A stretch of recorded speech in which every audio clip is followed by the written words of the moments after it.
My name is Abdul Ranan and you are watching study वाली class.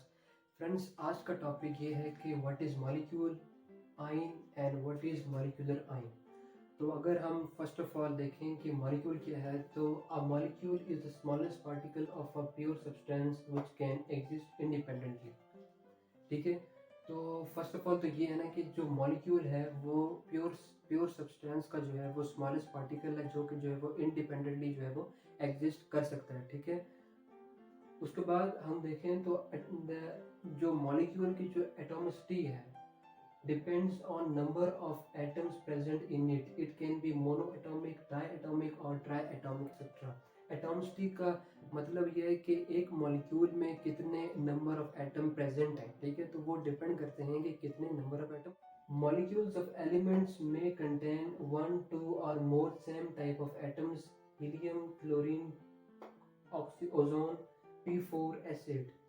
यानी कि जो एलिमेंट्स के जो मॉलिक्यूल्स हैं, मॉलिक्यूल्स हमने कहा कि वो मतलब जो प्योर सब्सटेंस के वो स्मॉलेस्ट पार्टिकल जो कि इंडिपेंडेंटली एग्जिस्ट कर सकता है। अब इसकी अगर हम मतलब जो मॉलिक्यूल का अगर हम स्ट्रक्चर की बात करें तो वो मॉलिक्यूल जो कि एलिमेंट्स के बने हुए हैं, तो जो एलिमेंट्स के हैं ना उनमें जो है वो same type of atoms present होते हैं। और जो सेम टाइप ऑफ एटम्स हैं वो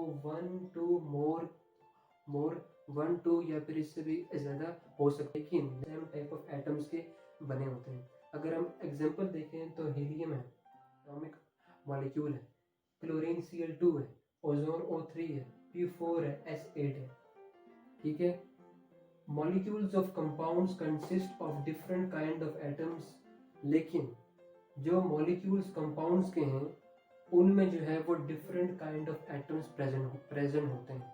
एग्जाम्पल देखें तो HCl, NH3, H2SO4, C6H12O6 है। तो ये कौन के जो मॉलिक्यूल्स हैं उनमें different kind of atoms present है। HCl में हाइड्रोजन क्लोरीन है, NH3 में नाइट्रोजन हाइड्रोजन है, H2SO4 में अगर आप देखें तो हाइड्रोजन है और ऑक्सीजन है, और C6H12O6 में कार्बन, हाइड्रोजन और ऑक्सीजन है। ठीक है। Sizes bigger than atoms depend on the number of atoms and shape. यानी कि जो अगर मॉलिक्यूल की बात करें उनके जो साइजेस हैं, तो जो साइजेस हैं वो तो जो है ना वो एटम से बिगर हैं। ठीक है। साइजेस हैं वो डिपेंड करते हैं कि जो मॉलिक्यूल ऑफ एटम्स कितने हैं, और जो है वो उनकी जो मॉलिक्यूल जिनके साइजेस बहुत लार्ज हैं उन्हें हम जो है वो मैक्रो मॉलिक्यूल कहते हैं। अगर हम इसकी एग्जांपल दें तो जो हीमोग्लोबिन है, हीमोग्लोबिन जो कि ब्लड पिगमेंट है, बेसिकली इसका जो फंक्शन वो ये है कि it helps to carry oxygen from our lungs to all parts of को जो है वो लंग्स से बॉडी के सारे पार्ट्स तक जो है ना ये पहुंचाता है। ठीक है। और जो अगर हम इसकी अगर स्ट्रक्चर देखें तो ईच मॉलिक्यूल जो है वो हीमोग्लोबिन का उसमें नियरली 10,000 एटम्स प्रेजेंट है। ठीक है। और जो है वो 68,000 टाइम्स हैवियर है देन हाइड्रोजन एटम। तो अभी लार्ज जो है वो मॉलिक्यूल प्रेजेंट है। ठीक है।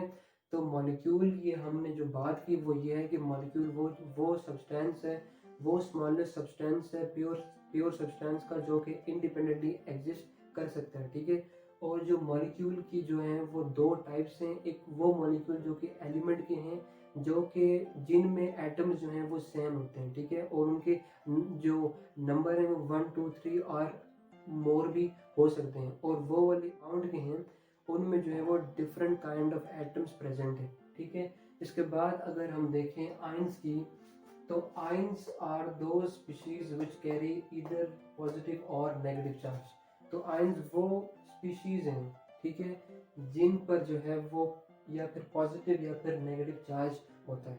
तो आयंस बेसिकली वो स्पीशीज जिनमें चार्जेस प्रेजेंट हैं। अब ये चार्जेस कैसे बनते हैं?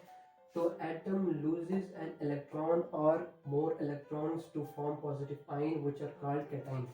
यानी कि जो एटम्स हैं जब वो एक इलेक्ट्रॉन या फिर एक से ज़्यादा इलेक्ट्रॉन को लूज करता है तो उससे जो है वो पॉजिटिव आयंस फॉर्म होते हैं, और इन पॉजिटिव आयंस को हम कैटायन कहते हैं। ठीक है। अगर हम इसकी इक्वेशन देखें तो अगर ये ए एटम है, ठीक है, अगर ये जो है वो एक इलेक्ट्रॉन लूज कर रहा है तो जो ए प्लस है ये बेसिकली जो है, ठीक है, और इस रिएक्शन में जो है वो जो एनर्जी है ठीक है, जो एनर्जी है वो यूज होती है। ठीक ठीक हो गया। अगर हम देखें तो जो कैटाइन पर जो चार्ज है वो +1 +2 +3 कोई भी होता है, जो कि डिपेंड करता है कि कितने नंबर ऑफ इलेक्ट्रॉन जो है वो जो एक एटम ने लूज किए। ठीक हो गया। उसके बाद हम देखें तो जो formation of positive ions is an endothermic process, यानी कि एनर्जी रिक्वायर्ड, यानी कि जब कोई कैटाइन जो है वो फॉर्म होता है, तो जो कैटाइन की जो फॉर्मेशन का जो प्रोसेस है वो एक एंडोथर्मिक वन है, क्योंकि इसमें एनर्जी रिक्वायर्ड होती है।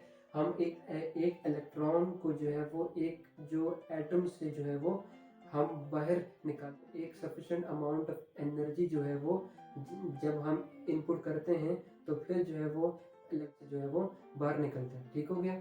उसके बाद हम देखें तो जो मोस्ट कॉमन इसकी जो एग्जांपल्स हैं कैटाइन की, उसमें sodium +1, calcium +2, magnesium +2, aluminium +3, iron +3, tin +4 etcetera. ठीक है। अब जो सेकंड टाइप ऑफ आयंस, उनमें यह है कि जो एटम पिक्स अप इलेक्ट्रॉन और more electrons to form negative ions which are called anions, यानी कि वो एटम, जब कोई एटम जो है वो जो आयंस हैं, जब कोई एटम जो है वो इलेक्ट्रॉन को लूज करता नहीं है बल्कि इलेक्ट्रॉन को जो है वो गेन करता है। ठीक है। जब उसमें इलेक्ट्रॉन ऐड अप होता है तो उस वक्त जो है बाहर जो है वो आता है, और उस इसी को हम जो है वो एनायन कहते हैं। अगर हम बी एटम देखें और इस पर जो है वो एक इलेक्ट्रॉन जो है, इस पर एक इलेक्ट्रॉन जो है वो अगर हमने ऐड किया है, ठीक है, तो बी नेगेटिव जो है ये बेसिकली जो है वो एक एनाइन है, और इस प्रोसेस में जो है वो एनर्जी जो है वो रिलीज होती है। इसमें एनर्जी रिलीज होती है। Formation of unique negative ion is an exothermic process, energy release, यानी कि यूनिक नेगेटिव आयन एक इलेक्ट्रॉन को ऐड अप करता है तो उस वक्त जो है वो एक यूनिक नेगेटिव, मीनिंग के -1 चार्ज होल्डिंग जो आयन है उसको हम यूनिक नेगेटिव आयन कहते हैं। तो यूनिक नेगेटिव आयन की फॉर्मेशन में जो है वो एक्सोथर्मिक प्रोसेस है।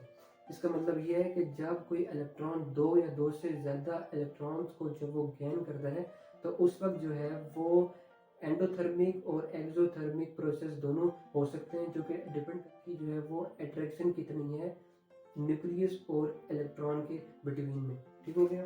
उसके बाद हम देखें तो जो मोस्ट कॉमन जो हमारे पास एनाइन है उसमें से फ्लोराइड -1, ठीक है, क्लोराइड -2 है, ब्रोमाइड -1 है, सल्फाइड -2 एक्सेट्रा हो गया। ठीक है। Ions which consist of groups like OH negative, CO3 -2, SO4 -2, BO4 -3, MnO4 -1, Cr2O7 -2। तो जो नेगेटिव आयंस जो कि ग्रुप की फॉर्म में होते हैं उनका जो नंबर है वो OH नेगेटिव हो गया, 3 है, CO3 नेगेटिव है, SO4 नेगेटिव है, PO4 -3 है। लेकिन जो पॉजिटिव आयन जो कि ग्रुप के फॉर्म में होते हैं उनका जो नंबर है वो बहुत कम है। ठीक है, एज कम्पेयर टू जो कि नेगेटिव आयंस के ग्रुप होते हैं। एग्जांपल ये है कि NH4+ या फिर जो ऑर्गेनिक कार्बोकैटायंस हैं वो इसकी एग्जांपल्स हो गई हैं। ठीक हो गया। मॉलिक्यूलर आयन की अगर हम बात करें तो जैसे कि एक एटम ने एक इलेक्ट्रॉन लूज किया तो वो एक आयन बना। अगर एक मॉलिक्यूल जो है वो एक अपने जो इलेक्ट्रॉन है उनको जो है वो लूज या फिर गेन करेगा तो वो फिर मॉलिक्यूलर आयन बनेंगे।